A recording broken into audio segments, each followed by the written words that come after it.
अगली खबर आपको देश की राजधानी दिल्ली से दिखा रहे हैं, जहां एक मामला सामने आ रहा है। एक व्यक्ति अपने परिवार सहित देश के राष्ट्रपति से इच्छा मृत्यु की मांग कर रहा है। उत्तर पूर्वीय दिल्ली के ज्योति नगर में रहने वाले मनोज सिंघल का एक मकान ज्योति नगर मेन रोड पर भी है, जिसपे बिल्डिंग के दूसरे माले पर रह रहे एक व्यक्ति की नजर है। इसको लेकर वो व्यक्ति आए दिन मनोज सिंघल को परेशान करता रहता है। उत्तर प्रदेश के कई जिलों में मनोज सिंघल के खिलाफ फर्जी मुकदमे भी दर्ज करवा चुका है। मनोज सिंघल के अनुसार इस व्यक्ति का बदमाशों से भी संपर्क है, जिनको वो बुलाकर मनोज सिंघल को धमकी दिलवाता है। मनोज इतना परेशान हो चुका है कि देश के राष्ट्रपति से इच्छा मृत्यु की मांग कर बैठा। पूरा परिवार डर के साए में है। यही नहीं, मनोज अपने घर भी नहीं जा रहा है। उसको डर है कहीं उसको और उसके परिवार को किसी तरह से जान का नुकसान ना हो जाए। देखिए प्रेस वार्ता कर मनोज सिंघल ने क्या कुछ कहा। मैं मनोज सिंघल अपने परिवार के साथ B26 सेकंड फ्लोर पर रहता हूं, जिसका मैं पूर्ण रूप से मालिक हूं। मेरे ऊपर रहने वाला ठाकुर विजयपाल सिंह, जो PWD का रिटायर्ड इंजीनियर है, करोड़ों रुपए की संपत्ति है। उसके 3 फ्लोर हैं। उसने मेरा फ्लैट हड़पने के लिए, मेरा मकान हड़पने के लिए मेरे खिलाफ नकली मुकदमे दिए। मेरे को धमकी दी जा रही है, जिससे कि मैं अपना फ्लोर छोड़ के भाग जाऊं। पहला मुकदमा उसने इंदिरापुरम मेरे खिलाफ डकैती का नकली दर्ज कराया। दूसरा मुकदमा उसने मुरादाबाद एक लड़की को पकड़ के नकली मुरादाबाद में मुकदमा दर्ज करा दिया। तीसरा उसने मिर्जापुर में SC/ST एक्ट का एक नकली मुकदमा मेरे खिलाफ दर्ज कराया और कहता है बिहार में भी 2 मुकदमे आपके खिलाफ दर्ज करा दिए, या तो अपना मकान छोड़ के भाग जाओ या आपको मार दिया जाएगा यूपी में जब भी आप जाएंगे। नहीं, इसके खिलाफ आप पुलिस में गए? मैं इसके खिलाफ मैंने एप्लीकेशन लगाई, उसको CBI के डायरेक्टर को भी लिखा, मैंने होम मिनिस्टर को भी लिखा, DCP को भी लिखा, लेकिन मेरे फेवर में कोई कार्रवाई नहीं हुई।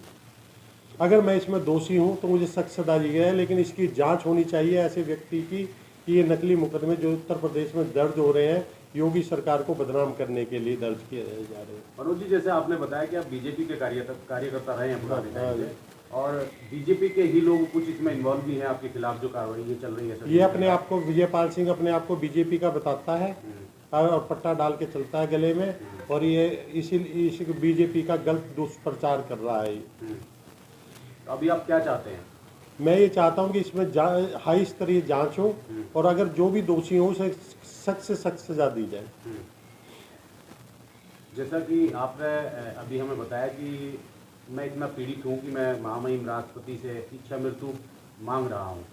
मैं इतना अधिक से अधिक दुखी हो चुका हूँ कि ना तो मेरे पास वकीलों को देने के लिए पैसे हैं, ना मैं इसको झेल पा रहा हूँ। और मैं पुलिस में भी गया था, लेकिन जो ना मेरी कोई सुनवाई नहीं हो रही। इसलिए मैं चाहता हूँ कि महामहिम राष्ट्रपति मुझे इच्छा मृत्यु के लिए आदेश पारित कर दे, जिससे कि मैं अपने परिवार के साथ अपनी इच्छा मृत्यु ले सकूँ। अच्छा, ये जो विपक्षी गण हैं, आपने बताया कि गवर्नमेंट एम्प्लॉय थे। हाँ जी। क्या कहना चाहेंगे इसमें कि कौन से विभाग में एम्प्लॉय थे और कहाँ कहाँ इन्होंने अपने प्लॉट्स बनाए हैं, बिल्डिंग खड़ी करी है? ये CPWD में एम्प्लॉय थे। इस कैटेगरी के एम्प्लॉय थे? ये इंजीनियर एम्प्लॉय थे। इन्होंने एक तो ये B26 से अपनी बिल्डिंग खड़ी करी, एक अपनी वाइफ के नाम लेके उसको ट्रांसफर कर लिया, जबकि वाइफ को ब्रेन ट्यूमर था, वो कुछ कर ही नहीं सकती थी। एक इन्होंने 139 दयानंद विहार में किया है। कुछ प्रॉपर्टी इन्होंने बेनामी उसमें कानपुर में अपने भाइयों के नाम इकट्ठी कर रखी है। कुछ अपने दामाद है इनके विशाल सिंह राणा, उनके नाम में इकट्ठी की है। काफ़ी प्रॉपर्टी उन्होंने इकट्ठी कर रखी है बेनामी। अभी आपकी प्रॉपर्टी के ऊपर जो विवाद चल रहा है, आप इस प्रॉपर्टी को सेल आउट करेंगे या क्या चाहते हैं? सरकार से क्या उम्मीद है आपको? क्या आप चाहते हैं कि पुलिस इसमें क्या कार्रवाई करे? सरकार मेरे को वहाँ रहने का प्रबंध कराए। मैं अपने घर से 10 दिन से घर से बाहर हूँ, क्योंकि मुझे रोज धमकियाँ मिल रही। मैं अपने परिवार को बचाता फिर रहा हूँ। उत्तर प्रदेश की 2 गाड़ियाँ आती हैं, और उसमें जो ना कुछ गुंडे आके इसके पास 10 मिनट में इकट्ठे हो जाते हैं, और उनसे जो ना रोज की खतरा बना हुआ है। ये कहता है तुम्हारे परिवार को मरवा दिया जाएगा, नहीं तो ये प्रॉपर्टी छोड़ के भाग जाओ। फिलहाल मैंने ये प्रॉपर्टी छोड़ी हुई है। मैं 10 दिन से घर से बेघर हूँ, अपने घर नहीं गया हूँ। और मैं महामहिम राष्ट्रपति से ये चाहता हूँ कि मुझे इच्छा मृत्यु का जो ना आदेश पारित कर दिया जाए, जिससे मैं अपने परिवार को, क्योंकि मैं यहाँ रोज मर ही रहा हूँ, इससे अपने परिवार के साथ।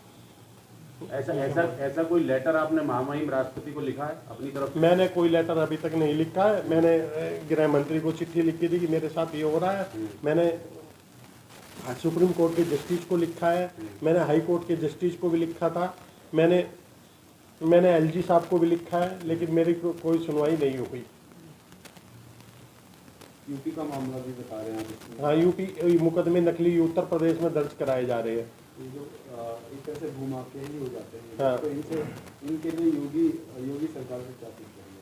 मैं योगी सरकार से अपील चाहूँगा कि ऐसे लोग जो उत्तर प्रदेश के योगी राज्य को बदनाम करने की कोशिश कर रहे हैं, इनके खिलाफ जो है जांच की जाए और सख्त से सख्त कार्रवाई की जाए।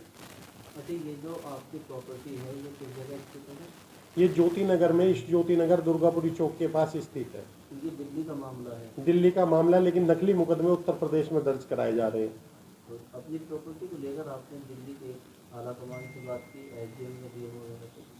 मैंने किसी बात आला कमान से नहीं की, मैंने लेटर के द्वारा सबको सूचित किया भी मेरे साथ ऐसा हो रहा है। मैंने एलजी साहब को भी चिट्ठी लिखी थी, लेकिन फरवरी में इसी साल, लेकिन मेरी चिट्ठी पे कोई कार्रवाई नहीं हुई किसी भी तरह की। रिमाइंडर बनाया आपने? मैं मेल करा था, मेल भी किया है। ईमेल करा था सबको दोबारा से, पहले चिट्ठी लिख के भेजी थी, फिर ईमेल करा था। क्योंकि मुझे रोज जितनी भी बार भी मैं किसी को भी चिट्ठी लिखता हूँ, उतनी बार मेरे परिवार को धमकियाँ मिलती रहती हैं, और मेरी धमकियों में जो ना कभी भी मेरी हत्या हो सकती है। इसलिए मैं जो ना अपने परिवार के साथ रहकर 10 दिन से कायम हूँ।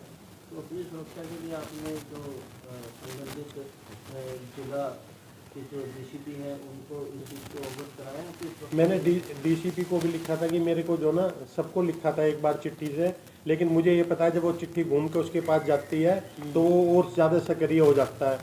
मतलब जो आप अपील लगा रहे हैं, एप्लीकेशन लगा रही हैं, वो सरकार से पहले उन भूमाफियाओं को लग रही हैं जो आपकी जगह कब्जा नहीं की। हाँ, कब जाने की वहाँ तक उनको सूचना मिल जाती है कि सूचना मिल जाती है और वो और ज़्यादा सक्रिय हो जाते हैं। कोई पेपर्स आपकी कोई एफआईआर की कॉपी अगर आपके पास है तो आप